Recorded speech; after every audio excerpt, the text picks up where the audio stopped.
একটি জেলা, 11 লক্ষ মানুষ, তাদের চিকিৎসার শেষ ভরসা চুয়াডাঙ্গা সদর হাসপাতাল।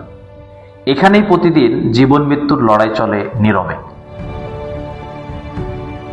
জনগণের কণ্ঠস্বর হয়ে কথা বলতে এসেছেন চুয়াডাঙ্গা 1 আসনের বাংলাদেশ জামায়াত ইসলামী মনোনীত প্রার্থী, চুয়াডাঙ্গা জেলা গণমানুষের নেতা, জনকণ্ঠ অ্যাডভোকেট মাসুদ পারভেজ রাসেল।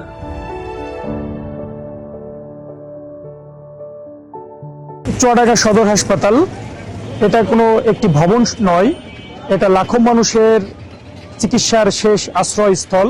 একজন সচেতন মানুষ হিসেবে, একজন নাগরিক হিসেবে আমরা এই বিষয়ের উপরে এটার উন্নতি সাধনের দিকে দৃষ্টিপাত করতে চাই।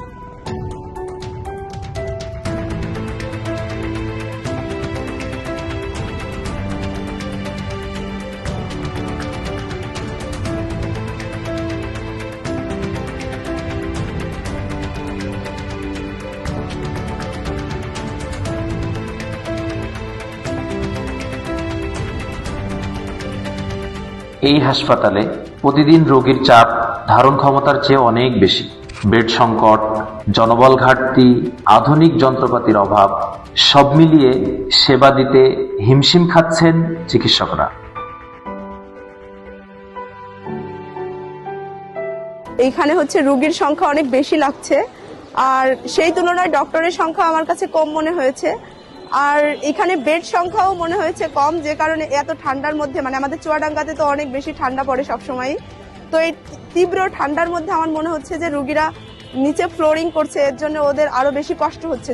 রোগীর চাপ অনেক বেশি, তো আমার কাছে মনে হয় যে এটা আমার কাছে কোনো অভিযোগ না, কিন্তু বেড সংখ্যা বাড়াইলে, ডক্টর সংখ্যা বৃদ্ধি করলে বা এর একটা সুষ্ঠু সমাধান করলে আমার মনে হয় ভালো হতো।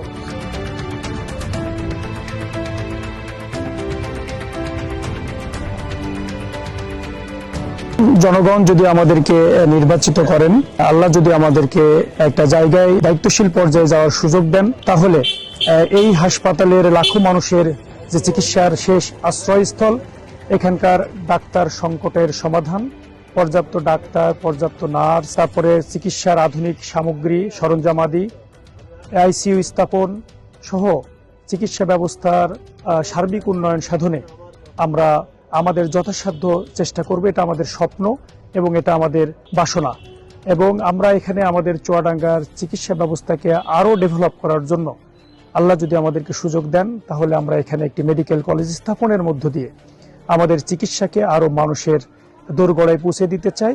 পাশাপাশি এখান থেকে মেধাবীদেরকেও আমরা বেছে নিতে চাই। রাজনীতি যদি হয় মানুষের জন্য, তবে স্বাস্থ্য সেবাই তার প্রথম অধিকার।